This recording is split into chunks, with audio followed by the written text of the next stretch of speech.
नमस्कार। ये है कहानियों का अद्भुत संसार। किस्सा कहानी, कहानियाँ जिनमें हम लिखते हैं खुद को। हम सब जानते हैं कि 7 नवंबर 2025 को बंकिम चंद्र चटर्जी द्वारा रचित राष्ट्रीय गीत वंदे मातरम के 150 वर्ष पूरे हुए, जिसका 1 साल तक चलने वाला राष्ट्रव्यापी उत्सव शुरू हुआ है। यह गीत बंकिम चंद्र चटर्जी के 1882 में प्रकाशित उपन्यास आनंद मठ का अभिन्न अंग है। आइए इस मरोत्सव के इसी ऐतिहासिक और गौरवशाली अवसर पर मैं शिवानी खरे आपको सुना रही हूँ आनंद मठ।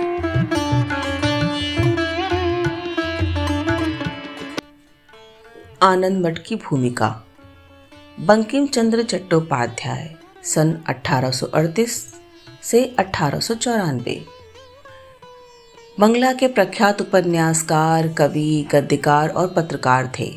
भारत के राष्ट्रीय गीत वंदे मातरम उनकी ही रचना है, जो भारतीय स्वतंत्रता संग्राम के काल में क्रांतिकारियों का प्रेरणा स्रोत बन गया था। रविन्द्रनाथ ठाकुर के पूर्ववर्ती बांग्ला साहित्यकारों में उनका अन्यतम स्थान है। सन्यासी आंदोलन और बंगाल अकाल की पृष्ठभूमि पर लिखी गई बंकिम चंद्र चट्टोपाध्याय की कालजयी कृति आनंद मठ सन 1882 ईस्वी में छपकर आई।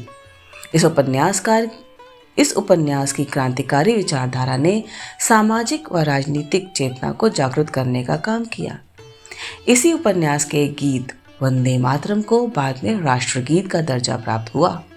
आनंद मठ में जिस कालखंड का वर्णन किया गया है वह हंटर की ऐतिहासिक कृति एनल ऑफ रूरल बंगाल, गुलेन की memoir of the life of Warren Hastings और उस समय के ऐतिहासिक दस्तावेज में शामिल तथ्यों में काफी समानता है।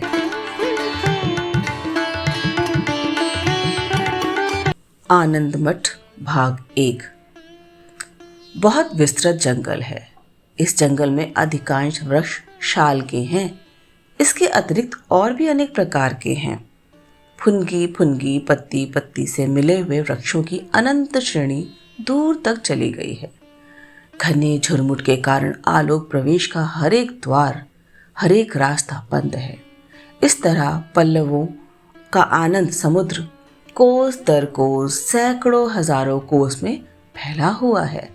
वायु की झकझोर झोंके से बह रही है। नीचे घना अंधेरा, मध्याह्न के समय भी प्रकाश नहीं आता। भयानक दृश्य। उत्सव जंगल के भीतर मनुष्य प्रवेश तक नहीं कर सकते। केवल पत्ते की मरमर ध्वनि और पशु पक्षियों की आवाज के अतिरिक्त वहां और कुछ भी नहीं सुनाई पड़ता। एक तो यह अति विस्तृत अगम्य अंधकारमय जंगल, उस पर रात्रि का समय। पतंगा उस जंगल में रहते हैं, लेकिन कोई चूं तक नहीं बोलता है। शब्दमयी पृथ्वी की निस्तब्धता का अनुमान किया नहीं जा सकता, लेकिन उस अनंत शून्य जंगल के सूची भेद्य अंधकार का अनुभव किया जा सकता है। सहसा इस रात के समय की भयानक निस्तब्धता को भेद कर ध्वनि आई, मेरा मनोरथ क्या सिद्ध ना होगा। इस तरह 3 बार यह निस्तब्ध अंधकार आलोड़ित हुआ। तुम्हारा क्या प्रण है? उत्तर मिला, मेरा प्रण ही जीवन सर्वस्व है। प्रति शब्द हुआ, जीवन तो तुच्छ है। सब इसका त्याग कर सकते हैं। तब और क्या है और क्या होना चाहिए? उत्तर मिला, भक्ति। बंगाप्त सन 1876 के गर्मी के महीने में एक दिन पदचिन्ह नामक एक गांव में बड़ी भयानक गर्मी थी। गांव घरों से भरा हुआ था, लेकिन मनुष्य दिखाई नहीं देते थे। बाजार में कतार पर कतार दुकानें, विस्तृत बाजार में लंबी चौड़ी सड़कें, गलियों में सैकड़ों मिट्टी के पवित्र गृह, बीच बीच में ऊंची नीची अट्टालिकाएं थीं। आज सब नीरव है। दुकानदार कहाँ भागे हुए हैं कोई पता नहीं। बाजार का दिन है, लेकिन बाजार लगा नहीं है, शून्य है। भिक्षा का दिन है, लेकिन भिक्षुक बाहर दिखाई नहीं पड़ते। जुलाहे अपने करघे बंद कर घर में पड़े रो रहे हैं।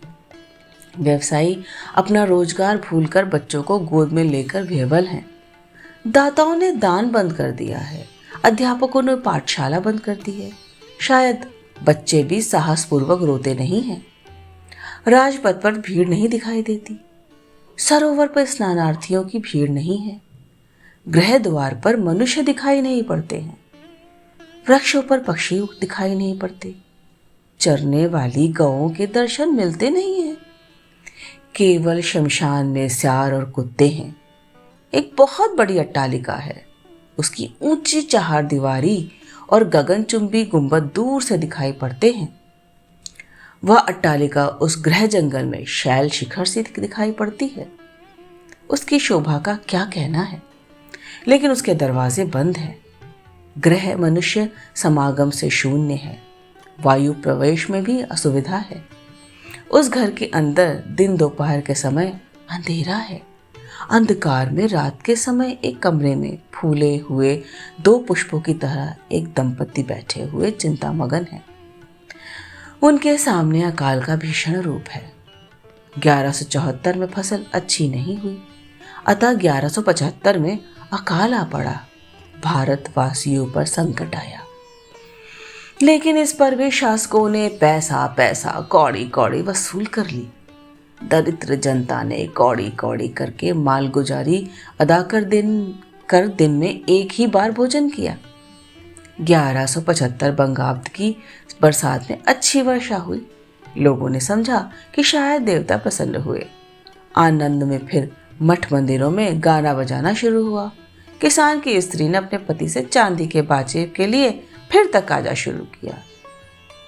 लेकिन अकस्मात आश्विन मास में फिर देवता विमुख हो गए। कुआर कार्तिक में एक बूंद भी न बरसात हुई। खेतों में धान के पौधे सूखकर खंखड़ हो गए। जिसके 2-1 बीघे में धान हुआ भी तो राजा ने अपनी सेना के लिए उसे खरीद लिया। जनता भोजन पा न सकी। पहले एक संध्या को उपवास हुआ, फिर एक समय भी आधा पेट भोजन उनको मिलने लगा। इसके बाद 2-2 संध्या उपवास होने लगा। चैत में जो कुछ फसल हुई वह किसी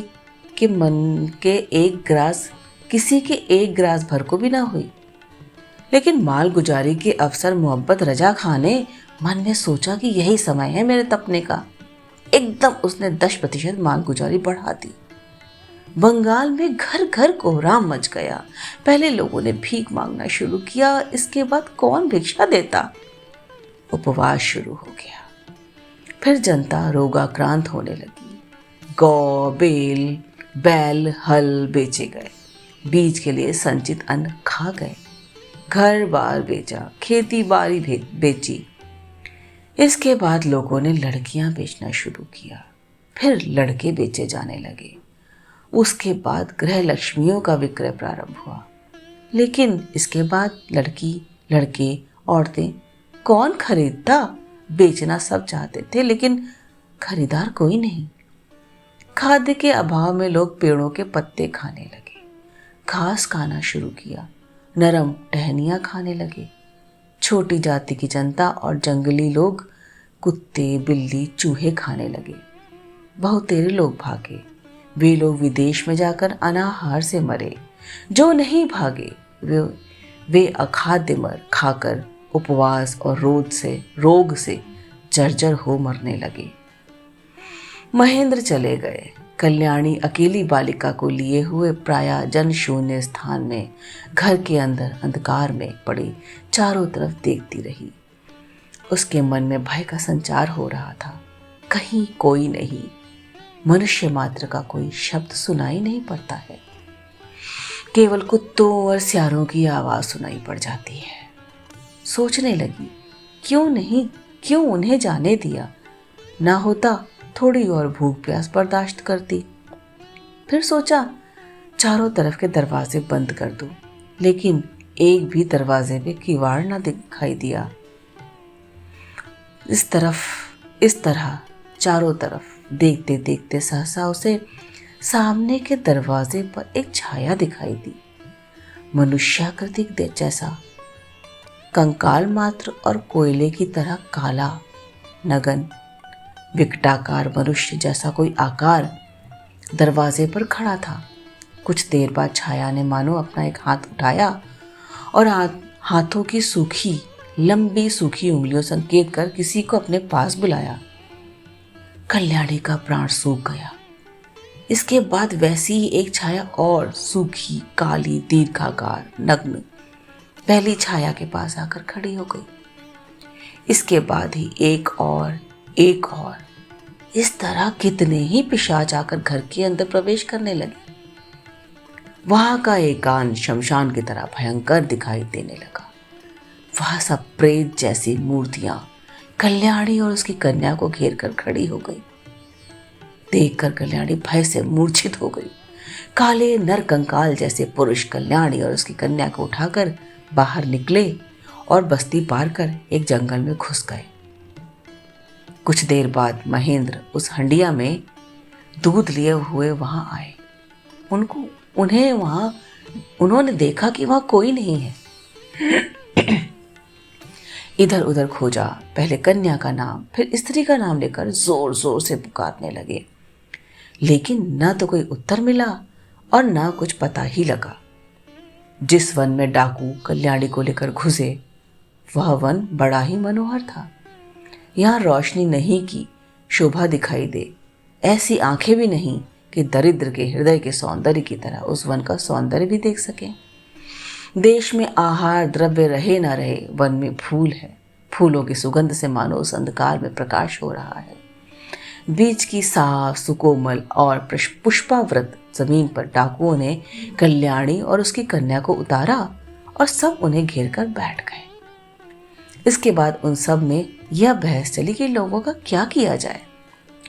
कल्याणी को जो कुछ गहने थे उन्हें डाकुओं ने पहले ही हस्तगत कर लिया। एक दल उसके हिस्से बिखरे में व्यस्त हो गया। गहनों के बट जाने पर एक डाकू ने कहा, हम लोग सोना चांदी लेकर क्या करेंगे? एक गहना लेकर कोई मुझे भोजन दे, भूख से प्राण जाते हैं। आज सवेरे केवल पत्ते खाए हैं। एक यह करने पर सभी इसी तरह हल्ला मचाने लगे, भारत दो, भात दो, हम भूख से मर रहे हैं, सोना चांदी नहीं चाहते। दलपति उन्हें शांत करने लगा, लेकिन कौन सुनता है। क्रमशः ऊंचे स्वर पे बातें शुरू हुई, फिर गाली गलौज शुरू हुई, फिर मारपीट की तैयारी होने लगी। जिसे हिस्से में गहने मिले थे वे लोग अपने अपने हिस्से के गहने खींच खींच कर दलपति के शरीर पर मारने लगे। दलपति ने भी एक को देव को मारा। इस पर सब मिलकर आक्रमण कर दलपति पर आघात करने लगे। दलपति अनाहार से कमजोर और अधमरा तो अपाप ही था। 2-4 आघात में ही गिरकर मर गया। उन भूखे, पीड़ित, उत्तेजित और दयाशून्य डाकुओं में से एक ने कहा, सियार का मांस खा चुके हैं, भूख से प्राण जा रहा है, आओ भाई आज इसी साले को खा लें। इस पर सबने मिलकर जय काली कहकर जय घोष किया, जय काली, आज नर मांस खाएंगे। यह कहकर वह सब नरकंकाल रूपधारी खिलखिलाकर हंस पड़े और तालियां बजाते हुए नाचने लगे। एक दलपति के शरीर को भूनने के लिए आग जलाने का इंतजाम करने लगा। लता, डालियां और पत्ते संग्रह कर उसने चकमक पत्थर द्वारा आग पैदा कर उसे धधकाया। धधक कर आग जल उठी। आग की लपट के पास के आम, खजूर, पनस, नींबू आदि के वृक्षों के कोमल हरे पत्ते चमकने लगे। कहीं पत्ते जलने लगे, कहीं घास पर रोशनी से हरियाली हुई तो कहीं अंधेरा और गाढ़ा हो गया। आग जल जाने पर कुछ लोग दलपति के कंकाल को आग में फेंकने के लिए घसीट कर लाने लगे। इसी समय एक बोल उठा, ठहरो ठहरो, अगर यह मांस ही खाकर आज भूख मिटानी है तो इस सूखे नरकंकाल को ना भून कर आओ इस कोमल लड़की को ही भून कर खाया जाए। एक बोला, जो हो भैया, एक को भूनो, एक हम तो भूख से मर रहे हैं। इस पर सबने लोलुप दृष्टि से उधर देखा जिधर अपनी कन्या को लिए हुए कल्याणी पड़ी थी। उन सबने देखा कि वह स्थान सूना था। न कन्या थी और न माता ही। डाकुओं के आपसी विवाद और मारपीट के समय सियोग पाकर कल्याणी गोद में बच्ची को चिपकाए वन के भीतर भाग गई। शिकार को भागा देख वह प्रेत दल मार मार करता हुआ चारों तरफ उन्हें पकड़ने के लिए दौड़ पड़ा। अवस्था विशेष में मनुष्य पशु मात्र रह जाता है रोग को भी अवसर मिला। ज्वर, हैजा, क्षय, चेचक फैल पड़ा। विशेषतः चेचक का बड़ा प्रसार हुआ। घर घर लोग महामारी से मरने लगे। कौन किसे जल देता है, कौन किसे छूता है, कोई किसी की चिकित्सा नहीं करता, कोई किसी को नहीं देखता है। मर जाने पर शव कोई उठाकर फेंकता नहीं था। अति रमणीय गृह स्थान आप ही सड़कर बदबू करने लगे। जिस घर में एक बार चेचक हुई, रोग को छोड़कर घर वाले भाग गए। महेंद्र सिंह पदचिन्हों के बड़े धनी व्यक्ति हैं, लेकिन आज धनी गरीब सब बराबर है।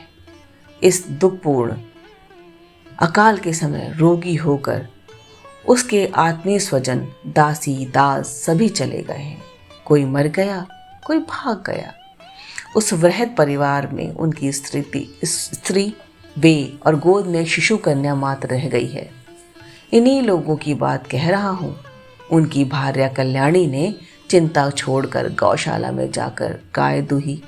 इसके बाद दूध गर्म कर कन्या को पिलाया और गऊ को घास खाने के लिए डाल दिया। वह लौटकर जब आई तो महेंद्र ने कहा, इस तरह कितने दिन चलेगा? कल्याणी बोली, ज्यादा दिन नहीं, जितने दिन चले, जितने दिन मैं चला पाती हूँ चला रही हूँ। इसके बाद तुम लड़की को लेकर शहर चले जाना। महेंद्र, अगर शहर ही चलना है तो तुम्हें ही इतनी तकलीफ क्यों दी जाए? चलो ना, अभी चले। इसके बाद दोनों में अनेक तर्क वितर्क हुए। कल्याणी, शहर में जाने से क्या विशेष उपकार होगा? महेंद्र, वह स्थान भी शायद ऐसे ही जन शून्य प्राण रक्षा के उपाय से रहित है। कल्याणी, मुर्शिदाबाद, कासिम बाजार या कलकत्ता जाने से प्राण रक्षा हो सकेगी। इस स्थान से तो त्याग देना हर तरह से उचित है। महेंद्र ने कहा, यह घर बहुत दिनों से वंशानुक्रम से संचित धन से परिपूर्ण है। इन्हें तो चोर लूट ले जाएंगे। कल्याणी, यदि वह लोग लूटने के लिए आए तो क्या हम दो जन रक्षा कर सकते हैं? प्राण ही ना रहा तो धन कौन भोगेगा? चलो, अभी से ही सब बंद संद करके चलें। अगर जिंदा रह गए तो फिर आकर भोग करेंगे। महेंद्र ने पूछा, क्या तुम राह चल सकोगी? कहार सब मर ही गए हैं। बैल है तो गाड़ी नहीं है, और गाड़ी है तो बैल नहीं है। कल्याणी, तुम चिंता ना करो, मैं पैदल चलूंगी। कल्याणी ने मन ही मन निश्चय किया, ना होगा राह में मरकर गिर पड़ूंगी। यह दोनों जन तो बचे रहेंगे। दूसरे दिन सवेरे साथ में कुछ धन लेकर घर द्वार में ताला बंद कर, गायों को मुक्त कर और कन्या को गोद में लेकर दोनों जन राजधानी के लिए चल पड़े। यात्रा के समय महेंद्र ने कहा, राह बड़ी भयानक है। कदम कदम पर डाकू और लुटेरे छिपे हैं। खाली हाथ जाना उचित नहीं। यह कहकर महेंद्र ने फिर घर में वापस जाकर बंदूक, गोली बारूद साथ में ले ली। यह देखकर कल्याणी ने कहा, अगर अस्त्र की बात याद की है तो जरा लड़की को गोद में संभाल लो, मैं भी हथियार ले लूं। यह कहकर कल्याणी ने लड़की महेंद्र को गोद में देकर घर के भीतर प्रवेश किया। महेंद्र ने पूछा, तुम कौन सा हथियार लोगी? कल्याणी ने घर में जाकर विष की एक डिबिया अपने कपड़ों के अंदर छिपा ली। जेठ का महीना है। भयानक गर्मी से पृथ्वी अग्निमय हो रही है। हवा में आग की लपटें दौड़ रही हैं। आकाश गरम तवे की तरह जल रहा है। राह की धूल आग की चिंगारी बन गई। कल्याणी के शरीर से पसीने की धार बहने लगी। कभी पीपल के नीचे, कभी बड़ के नीचे, कभी खजूर के नीचे छाया देखकर तिलमिलाती हुई धूप पे बैठ जाती है। सूखे हुए तालाबों का कीचड़ से सना मैला जल पीकर वे लोग राह चलने लगे। लड़की महेंद्र की गोद में है। समय समय पर वे उसे पंखा हाँक देते हैं। कभी घने हरे पत्तों से दाएं, सुगंधित फूलों वाले वृक्ष से लिपटी हुई लता की छाया में दोनों जन बैठकर विराम करते हैं। महेंद्र ने कल्याणी को इतना सहनशील देखकर आश्चर्य किया। पास के ही एक जलाशय से वस्त्र को जल से तरकर महेंद्र ने उससे कन्या और पत्नी का जलता माथा और मुंह धोकर कुछ शांत किया। इससे कल्याणी कुछ आश्वस्त अवश्य हुई, लेकिन दोनों ही भूख से बड़े बेबल हुए। वे लोग तो उसे भी सहने लगे, लेकिन बालिका की भूख प्यास उनसे बर्दाश्त न हुई। अतः वहां अधिक देर न ठहर कर वे लोग फिर चल पड़े।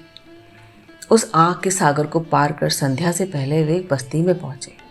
महेंद्र के मन में बड़ी आशा थी कि बस्ती में पहुंचकर वे अपनी पत्नी और कन्या की शीतल जल से तृप्त कर सकेंगे और प्राण रक्षा के निमित्त अपने मुंह में भी कुछ आहार डाल सकेंगे।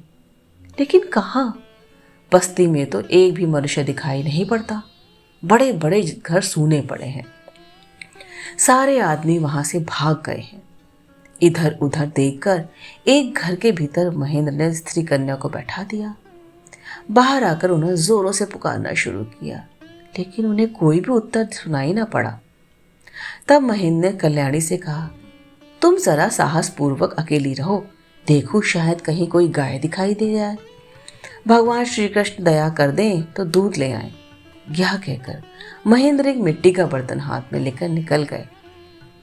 बहुतेरे बर्तन वहीं पड़े हुए थे।